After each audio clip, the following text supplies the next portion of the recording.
നമ്മൾ മറ്റൊരു പ്രധാനപ്പെട്ട വാർത്തയിലേക്ക് പോവുകയാണ്. രാജ്യത്തെ ആദ്യ അതിദാരിദ്ര്യ മുക്ത സംസ്ഥാനമായി കേരളത്തെ പ്രഖ്യാപിക്കുന്നത് കേന്ദ്ര പദ്ധതികളുടെ തണലിൽ.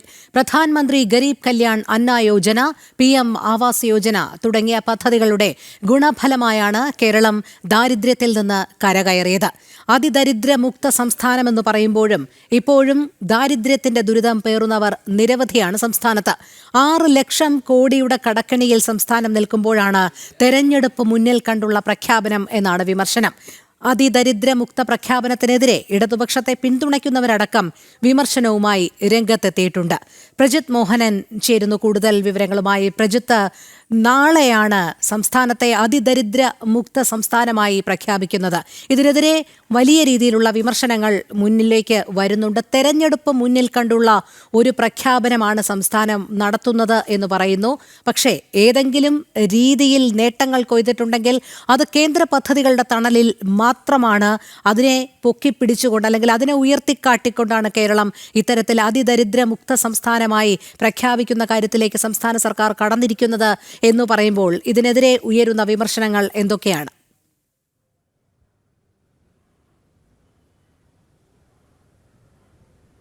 രോഹിണി, കേരളത്തിൽ മാറ്റങ്ങൾ വന്നിട്ടുണ്ട് എന്നുള്ള കാര്യത്തിൽ തർക്കമില്ല. അതിനൊരു കാരണവുമുണ്ട്. കാരണം കഴിഞ്ഞ പ്രധാനമന്ത്രി നരേന്ദ്രമോദി അധികാരത്തിലെത്തിയ ശേഷം രാജ്യവ്യാപകമായി നടപ്പിലാക്കിയ ജനക്ഷേമപരമായ നിരവധി പദ്ധതികളുണ്ട്.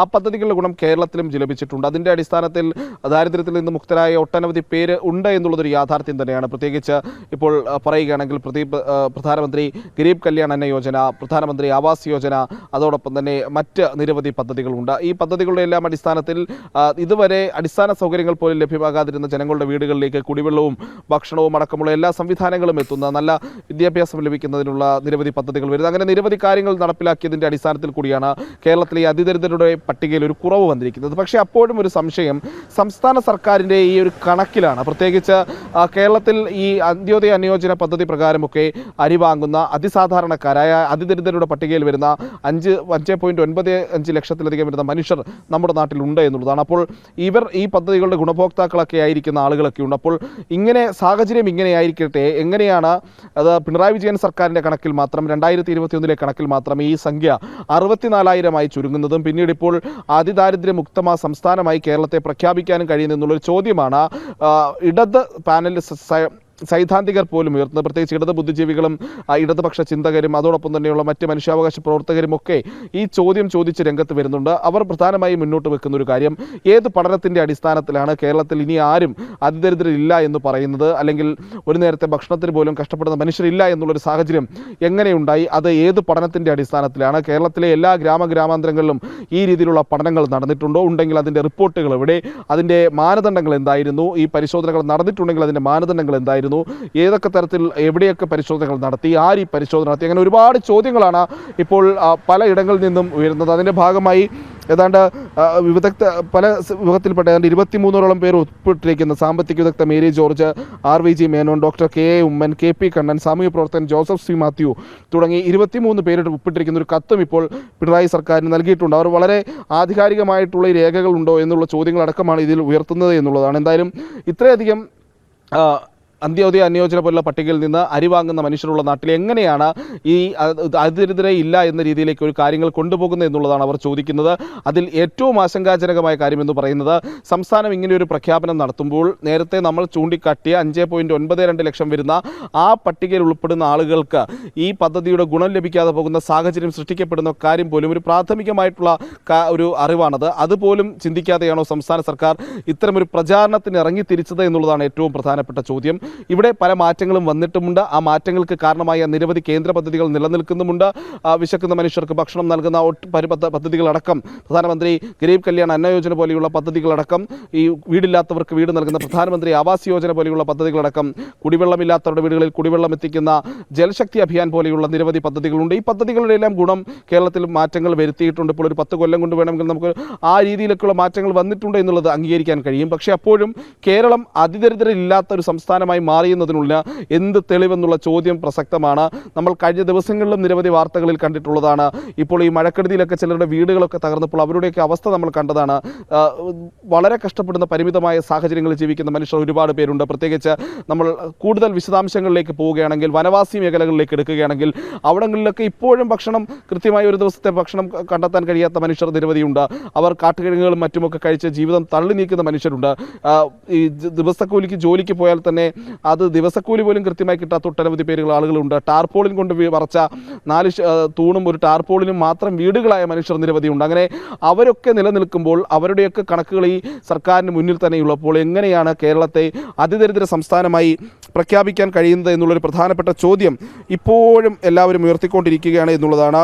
നമ്മൾ ഇതുമായി ബന്ധപ്പെട്ട നിരവധി വിഷയങ്ങൾ ഈ പറയുന്ന പൊതുസമൂഹത്തിലൊക്കെ ചർച്ചയായിക്കൊണ്ടിരിക്കുന്ന ഒരു സാഹചര്യം കൂടി ഉണ്ട് എന്നുള്ളതും ഇവിടെ ഉയരുന്ന ഒരു പ്രധാന പ്രശ്നം എന്ന് പറയുന്നത് ഈ 64,006 കുടുംബങ്ങളെ വിലയിരുത്തിക്കൊണ്ടുള്ള പഠനങ്ങൾ സമഗ്രമായ സർവേ നടത്തി അവരെ അതിദാരിദ്ര്യത്തിൽ നിന്ന് മുക്തരാക്കി എന്ന് സംസ്ഥാന സർക്കാർ പറയുമ്പോഴും നേരത്തെ പ്രജിത്ത് സൂചിപ്പിച്ചതുപോലെ തന്നെ അതെന്ത് മാനദണ്ഡത്തിന്റെ അടിസ്ഥാനത്തിൽ എന്നുള്ള ചോദ്യമാണ് ഉയരുന്നത്. കാരണം കോടിക്കണക്കിന് ജനങ്ങൾ തിങ്ങിപ്പാർക്കുന്ന കേരളത്തിൽ ഈ മാനദണ്ഡങ്ങൾ പര്യാപ്തമാണോ എന്നുള്ളൊരു ചോദ്യം കൂടി ഉയരുന്നുണ്ട്. സർക്കാർ തന്നെ ഒരു സർവേ നടത്തുന്നു, തിരഞ്ഞെടുക്കുന്നു 64,000 കുടുംബങ്ങൾ അതിദരിദ്ര്യത്തിൽ ആണ് എന്നുള്ളത്. തിരികെ അവരെ അതിൽ നിന്ന് ഉയർത്തെഴുന്നേൽപ്പിച്ചു എന്നുള്ള സ്വയം അവകാശവാദത്തിലെത്തുമ്പോൾ നമ്മൾ നിരവധി വാർത്തകൾ എല്ലാ ദിവസവും നൽകുന്നത് നമ്മുടെ തന്നെ കൺമുന്നിലുള്ള ഒരു പൊതുസത്യം എന്ന് പറയുന്നത് ഇപ്പോഴും ഒരു നേരത്തെ ഭക്ഷണത്തിനായി അല്ലെങ്കിൽ ശുശ്രൂഷയ്ക്ക് വകയില്ലാതെ അങ്ങേയറ്റം കഷ്ടപ്പെടുന്ന ഒരു വിഭാഗം ഇപ്പോഴും നിലവിലുണ്ട് സംസ്ഥാനത്ത് എന്നുള്ളതാണ്. അപ്പോൾ ഈ തിടുക്കപ്പെട്ടുള്ള പ്രഖ്യാപനം എന്തിനാണ് എന്നുള്ളതാണ് ഒരു ചോദ്യം.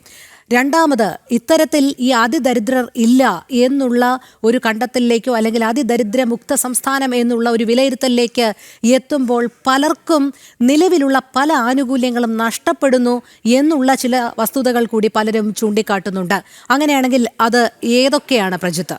ഈ പ്രധാനപ്പെട്ട ഒരു കാര്യം, ഈ പദ്ധതി അല്ലെങ്കിൽ ഇങ്ങനെ ഒരു പ്രഖ്യാപനം നടത്തുന്നത് തദ്ദേശ തെരഞ്ഞെടുപ്പിന് മുൻപ് ഒരു പ്രചാരണായുധമായി ഉപയോഗിക്കുകയാണ് എന്നുള്ളതിൽ തർക്കമില്ല രോഹിണി. ഇനി നമുക്ക് ഈ സർക്കാർ പറയുന്ന ഈ കണക്കുകളുടെ വൈരുദ്ധ്യങ്ങളിലേക്ക് അല്ലെങ്കിൽ സർക്കാർ പറയുന്ന സാഹചര്യങ്ങളുടെ വൈരുദ്ധ്യങ്ങളിലേക്ക് ഒന്ന് കടന്നു പോകാം. ഇപ്പോൾ നമ്മൾ വയനാട് ജില്ലയെ ഒക്ടോബർ 25-നാണ് അതിദരിദ്ര ജില്ലയായി പ്രഖ്യാപിച്ചത്. അതായത് ജനസംഖ്യയുടെ ഏതാണ്ട് ഒരു നല്ല ശതമാനവും ആദിവാസി വനവാസി ജനവിഭാഗങ്ങളുള്ള വയനാടിനെയാണ് അന്ന് പട്ടികജാതി പട്ടികവർഗ വകുപ്പ് മന്ത്രി OR കേളുവിൻ്റെ നേതൃത്വത്തിൽ ഈ വയനാട് അതിദാരിദ്ര്യരഹിത ജില്ലയായി പ്രഖ്യാപിക്കുന്ന സാഹചര്യമുണ്ടായത്.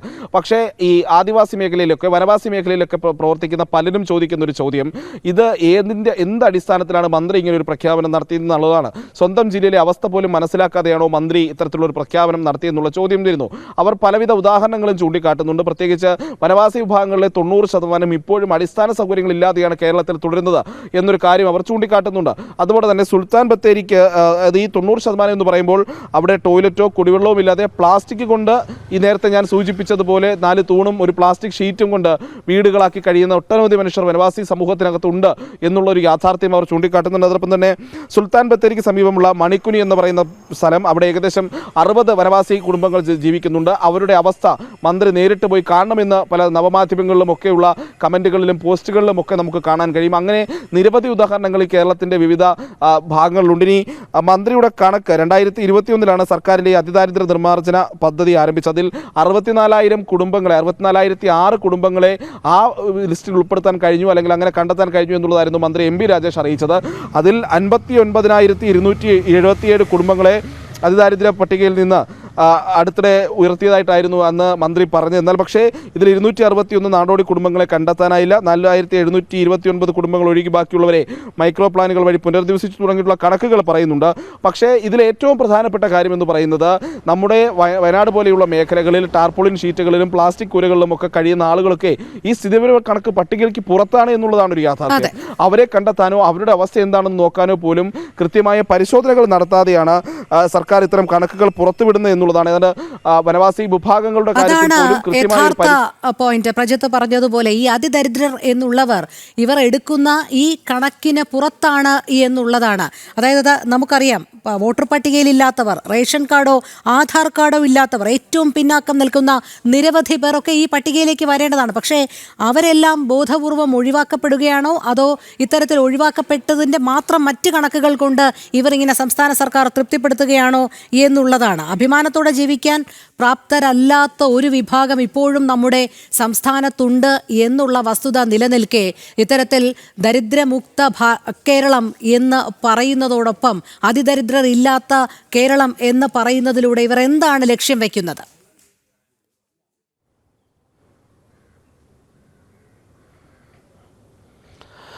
നമ്മൾ രോഹിണി ഈ വാർത്തകളുടെ കാര്യങ്ങളുമായി ബന്ധപ്പെട്ട് അല്ലെങ്കിൽ വാർത്തകൾ തേടി പല സ്ഥലങ്ങളിലും യാത്ര ചെയ്യുന്നവരാണ് മാധ്യമപ്രവർത്തകർ. നമ്മൾ പലപ്പോഴും പല വീടുകളും കുടുംബങ്ങളുമൊക്കെ കണ്ടിട്ടുണ്ട്. കുറച്ച് ദിവസം മുമ്പ് മഴക്കെടുതിയുമായി ബന്ധപ്പെട്ടൊരു വാർത്ത വന്ന സമയത്ത് 3 സഹോദരങ്ങൾ, അവരിൽ മാനസിക വെല്ലുവിളികൾ നേരിടുന്നവർ, അവർ താമസിക്കുന്ന ഒരു വീടിൻ്റെ അവസ്ഥ കണ്ടിരുന്നു. ഒരു ഭാഗം മുഴുവൻ ഇടിഞ്ഞ് തകർന്ന അവസാനം ഇപ്പോൾ നാട്ടുകാർ ഒരു ഷെഡ് കെട്ടി നൽകി അവർ ജീവിക്കുന്ന അവസ്ഥയുണ്ട്. തിരുവനന്തപുരം നെയ്യാറ്റിൻകര കുന്നത്തുകാലാണ് ആ വീടുള്ളത്. അങ്ങനെയുള്ള മനുഷ്യർ ഈ പറയുന്ന പട്ടികകളുടെ ഈ പറയുന്ന കണക്കെടുപ്പുകളുടെയൊക്കെ ലിസ്റ്റിൽ ഉൾപ്പെട്ടിട്ടുണ്ടോ? ഞങ്ങൾ ഇത്തരത്തിലൊരു ലിസ്റ്റ് ഉൾപ്പെടുത്തിയിട്ടുണ്ടെന്ന് പോലും ഈ സർക്കാർ സംവിധാനങ്ങൾ അവരെ അറിയിച്ചിട്ടുണ്ടോ എന്നുള്ള ചോദ്യങ്ങളൊക്കെ ബാക്കി നിൽക്കുന്നു. അവർ അങ്ങനെയുള്ളൊരു പട്ടികയിൽ ഉണ്ടായിരുന്നെങ്കിൽ അവർക്ക് കൃത്യമായി കിടന്നുറങ്ങാൻ കഴിയുമായിരുന്ന ഒരു വീട് കിട്ടുമായിരുന്നു. 2 കൊല്ലം മുൻപ് അവർ ലൈഫ് പദ്ധതിയുടെ പട്ടികയിൽ, മുൻഗണനാ പട്ടികയിൽ 4ാം സ്ഥാനത്തുണ്ടായിരുന്നു. പക്ഷേ അവർക്ക് ഇപ്പോഴും ഒരു വീട് പോലും ലഭിച്ചിട്ടില്ല. അത് നമുക്ക് നമ്മൾ മാധ്യമപ്രവർത്തകർ എന്ന നിലയിൽ നടത്തിയിട്ടുള്ള വാർത്തകൾ നൽകിയിട്ടുള്ളതിൻ്റെ അടിസ്ഥാനത്തിൽ ഏതാണ്ട് ഒരാഴ്ച മുൻപുണ്ടായ ഒരു സംഭവത്തിൻ്റെ അടിസ്ഥാനത്തിൽ നമ്മുടെ ഓർമ്മയിലുള്ള ഒരു വിഷയമാണ്. അപ്പോൾ അതുപോലെയുള്ള നൂറുകണക്കിന് ആയിരക്കണക്കിന് മനുഷ്യർ നമ്മുടെ നാട്ടിലുണ്ട്. ഇപ്പോഴും അടിസ്ഥാന സൗകര്യങ്ങളില്ലാതെ, സ്വന്തമായൊരു വീടില്ലാത്ത, നല്ല ശൗചാലയമില്ലാത്ത, കൃത്യമായൊരു വരുമാനമില്ലാതെ ജീവിക്കാൻ ബുദ്ധിമുട്ടുന്ന, ഒരു നേരത്തെ ഭക്ഷണം കഴിക്കുന്നതിന് വരെ വലിയ രീതിയിലുള്ള പ്രതിസന്ധി നേരിടുന്ന, മറ്റുള്ളവരുടെ മുമ്പിൽ കൈനീട്ടേണ്ട അവസ്ഥ വരുന്ന, അല്ലെങ്കിൽ മറ്റുള്ളവരാരെങ്കിലും അവർക്ക് ഭക്ഷണം എത്തിച്ചു നൽകേണ്ട അവസ്ഥ വരുന്ന ഒരുപാട് മനുഷ്യരുണ്ട്. കയറിക്കിടക്കാൻ കൃത്യമായി അടച്ചുറപ്പുള്ള വീടില്ലാത്ത മനുഷ്യരുണ്ട്. അവരെ ഒന്നും പരിഗണിക്കാതെ സംസ്ഥാന സർക്കാർ ഒരു പ്രഖ്യാപനം നടത്തുകയാണ്. ഇനി കേരളത്തിൽ അതിദരിദ്രരായിട്ടുള്ള ഒരു മനുഷ്യരുമില്ല. നിങ്ങളെല്ലാവരും നല്ല പണക്കാരായി കഴിഞ്ഞു, അല്ലെങ്കിൽ നല്ല സാമ്പത്തികമായി മെച്ചമുള്ളവരായി കഴിഞ്ഞു, നിങ്ങൾ ഇനി ദരിദ്രഭാഗത്തിൽ പെടുന്നവരല്ല. അതുകൊണ്ട് തന്നെ നാളെ സർക്കാരിൻ്റെ ഈ പ്രഖ്യാപനം ഉണ്ടാക്കാൻ പോകുന്ന നെഗറ്റീവ് ഇമ്പാക്ട്സ്, അല്ലെങ്കിൽ അതിൻ്റെ മോശമായ ഒരു വശമുണ്ട്.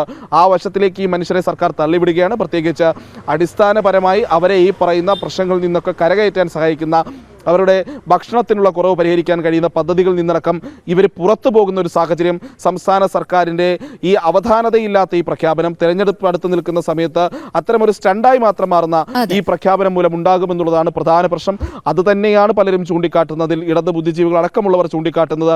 സർക്കാരിൻ്റെ ഈ പ്രഖ്യാപനത്തിലെ അവധാനതയില്ലായ്മയാണ്. അതിൻ്റെ കൃത്യമായ മാനദണ്ഡങ്ങൾ പാലിക്കാതെ, കൃത്യമായ പഠനങ്ങൾ നടത്താതെ ഒരു തെരഞ്ഞെടുപ്പ് അടുത്ത് നിൽക്കുന്ന സമയത്ത് ഒരു പ്രഖ്യാപനം നടത്തി അത് ജനങ്ങളുടെ കണ്ണിൽ പൊടിയിടുന്ന ഒരു നീക്കമാകുമ്പോൾ ബാധിക്കാൻ പോകുന്നത് ഇപ്പോഴും അന്ത്യോദയ അന്യോജന പദ്ധതി പോലെയുള്ള റേഷൻ പദ്ധതികളിൽ നടക്കം പ്രതിമാസം കേന്ദ്ര സർക്കാർ നൽകുന്ന അരി വാങ്ങി വീട്ടിൽ ഭക്ഷണം ഉണ്ടാക്കി കഴിച്ച് പട്ടിണിയില്ലാതെ കടന്നു പോകുന്ന ചില കുടുംബങ്ങളുണ്ട്. അവരെ അടക്കം ഈ രീതിയിൽ ബാധിക്കുമെന്നുള്ളതാണ്. അവർക്ക് കിട്ടേണ്ട ആനുകൂല്യങ്ങൾ ഇല്ലാതാക്കുന്നതിലേക്ക് സർക്കാരിൻ്റെ ഈ അവധാനതയില്ലാത്ത നീക്കം നയിക്കുമെന്നുള്ളതാണ്. ശരി പ്രജിത്ത്, രാജ്യത്തെ ആദ്യ അതിദരിദ്രമുക്ത സംസ്ഥാനമായി കേരളത്തെ പ്രഖ്യാപിക്കുന്നത് കേന്ദ്ര പദ്ധതികളുടെ തണലിലാണ്. പ്രധാനമന്ത്രി ഗരീബ് കല്യാൺ അന്ന യോജന, PM ആവാസ് യോജന തുടങ്ങിയ പദ്ധതികളുടെ ഗുണഫലമായാണ് കേരളം ദാരിദ്ര്യത്തിൽ നിന്ന് കരകയറിയത്. അതിദരിദ്രമുക്ത സംസ്ഥാനമെന്ന് പറയുമ്പോഴും ഇപ്പോഴും ദാരിദ്ര്യത്തിന്റെ ദുരിതം പേറുന്നവർ നിരവധിയാണ് നമ്മുടെ സംസ്ഥാനത്ത്. 6 ലക്ഷം കോടിയുടെ കടക്കണിയിൽ സംസ്ഥാനം നിൽക്കുമ്പോഴാണ് തെരഞ്ഞെടുപ്പ് മുന്നിൽ കണ്ടുള്ള പ്രഖ്യാപനം എന്നുള്ള വിമർശനം കൂടി ഉയരുന്നുണ്ട്. പ്രജിത് മോഹനനാണ് വിശദമായ വിവരങ്ങൾ നൽകിയത്.